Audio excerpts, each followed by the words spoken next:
Cardinals and Buccaneers. The buck stops here. Tampa gets Bucky Irving and Chris Godwin back officially for multiple snaps. I like Tampa to win and cover. Listen, they're not playing well, but they average 27 a game at home. And, you know, the losses were to Patriots, Bills, Rams. Those are good teams. Bucky Irving's back. Chris Godwin played limited snaps last week. He's ready to go. And the Cardinals, 1-8 since week 3. Arizona's got some quit in them. Worst scoring defense over the last 3 weeks. Not a lot here to like. Buccaneers, easier opponent, at home, win and cover the spread. I like Tampa 27-20. The Tampa Bay Buccaneers.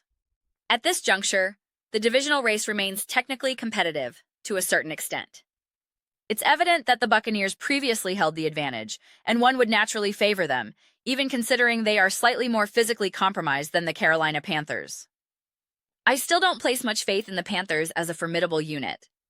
And based on their recent performance against the San Francisco 49ers, they are an intriguing squad, but not necessarily a dominant one. As I'm certain supporters of the Buccaneers are acutely aware, the Arizona Cardinals represent a significant variable.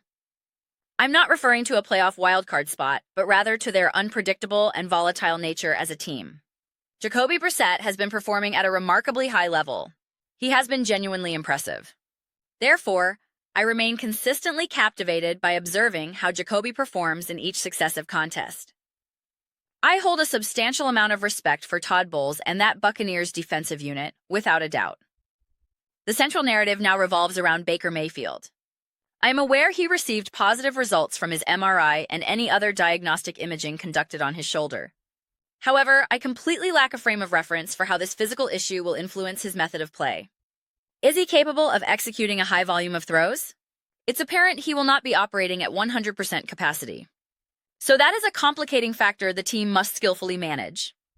The reporting I am seeing indicates that Teddy Bridgewater is taking the majority of the practice repetitions. The Buccaneers will dedicate their weekly preparation to ensuring Teddy Bridgewater is ready to face the Cardinals, but they will delay an official announcement regarding their starting quarterback until much closer to game time. So I am uncertain. When I examined various other reports, this one originates from Pro Football Talk on NBC Sports, a source I am inclined to trust, as well as other reputable outlets I frequent. The information is conflicting. Some sources definitively state Baker Mayfield will not participate, while others maintain he is still an option. We simply do not have a conclusive answer. Under standard conditions, or perhaps not standard, but under slightly less rigid circumstances, I might suspect Todd Bowles of employing some strategic gamesmanship, a common coaching tactic where they aim to keep the opponent guessing about which quarterback they will confront. But the overall impression is that they genuinely prefer Baker to start if he is medically cleared, yet they are prudently prioritizing getting Teddy Bridgewater fully integrated and prepared with the first-team offense at this moment. If that scenario unfolds, I'm not filled with confidence. You would be wise to pray that your defensive squad arrives prepared for intense battle. And you better hope that Jacoby Brissett was merely enjoying a brief, charming stretch of successful outings. It was pleasant to witness, a nice story. His professional journey has experienced its share of unusual detours, so it was heartening to see him achieve a few notable moments, like record-breaking pass attempts or completions, or whatever the specific statistical achievement turned out to be. It was compelling, but that period has concluded, correct? It's finished. I'm recording this commentary on a Wednesday. Consequently, by the time you are viewing this, the situation has likely already been resolved, and the starting quarterback has been officially named. So, I will refrain from continuing to speculate on the Baker versus Bridgewater dilemma. Regardless of the ultimate decision, I will state this, since the outcome is unknown as I speak. The implications are clear. If Teddy Bridgewater is named the starter, the situation is self-explanatory. He is a backup quarterback, and your team's prospects are obviously not in an ideal position. If it is Baker Mayfield, he is unequivocally injured, and he was demonstrably unable to practice fully throughout the week, which is not what you would prefer. It's not as if Baker is such a seasoned veteran that he can bypass practice entirely. He still requires those repetitions. This entire situation simply underscores that he is legitimately hurt. They are literally toying with the possibility of him not suiting up. That is very telling. And the manner in which Baker has excelled recently has been through a physically demanding style. He has been exceptionally tough, putting his body on the line, scrambling to extend plays, and attempting to generate significant gains and important passes. I am not convinced that is the version of Baker Mayfield you will necessarily receive in this game.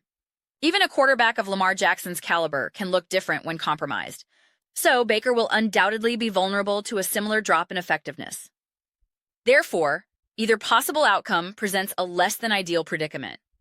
You are either fielding a Baker Mayfield who is genuinely injured and simply trying to endure the pain and grit it out, or you are starting Teddy Bridgewater.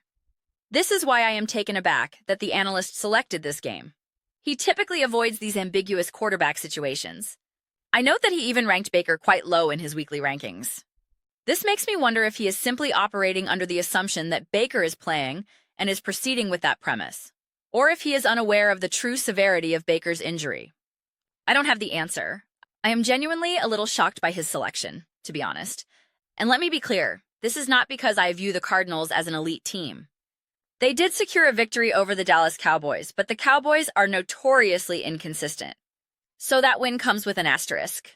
I sincerely hope Baker Mayfield is able to play, but more importantly, I hope he is healthy. I have no desire to witness a scenario where he is visibly limited, a shell of his usual self, and then sustains further damage. You know the broadcast drill. The commentators notice him favoring his shoulder. They cut to a shot of Teddy Bridgewater warming up vigorously on the sideline. It's a spectacle I'd rather avoid. The Buccaneers have already contended with their fair share of injuries this season. We don't need to see that cycle continue. So hopefully he is truly healthy. Hopefully he is ready to perform. Hopefully the team is just being overly cautious during the practice week and simply ensuring Teddy is prepared as an emergency contingency. But I will not be holding my breath in anticipation of a spectacular game-winning performance from Teddy Bridgewater. Perhaps I am mistaken. I would be delighted to be proven wrong. I am a huge admirer of backup quarterbacks rising to the occasion and delivering strong games. As I mentioned, I am thoroughly enjoying the storyline of Jacoby Brissett doing exactly that. I'm a tremendous fan of such narratives. Nevertheless, this specific scenario is always challenging to analyze when the starting quarterback is a mystery. It is particularly difficult for me while recording this video in advance, especially due to the holiday schedule, knowing full well that by the time anyone watches this, the announcement will have already been made. So, you will have to extend me some grace on this matter. The holiday timing leaves me no alternative but to pre-record. I will simply conclude my thoughts on this point. In either case, I do not feel a strong sense of assurance regarding the quarterback position for Tampa Bay. This does not automatically translate into me selecting the Cardinals to win. I am not predicting a Buccaneers loss. My primary surprise is directed at the specific high level of confidence the other analyst has expressed in this particular matchup. This is undoubtedly a critical game for the Buccaneers. The Panthers, despite my lack of respect for their overall quality and my belief that they are not a significant threat, still find themselves in a mathematical position to contend for the division title. That is a tangible reality. The NFC South is currently shaping up in a manner where it appears the path to the postseason is exclusively through winning the division. There simply do not seem to be enough wildcard slots available for a team from this group. We shall see how it unfolds. But those are merely my personal reflections. I would be absolutely delighted to hear yours. What are all of your thoughts concerning the Tampa Bay Buccaneers?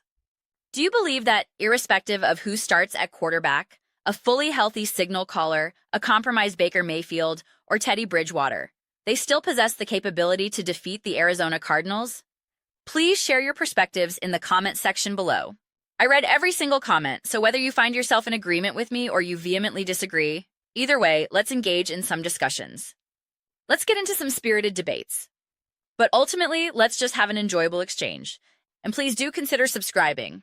We are constructing a phenomenal community here, and I would absolutely adore seeing you become a part of it. I am committed to building something we all feel a genuine connection to, something we are truly thrilled to be involved with. I believe we are making significant progress toward achieving that. Please don't forget to give this video a thumbs up, as it genuinely assists with visibility and the platform's algorithm. Thank you all so very much. I will see you next time.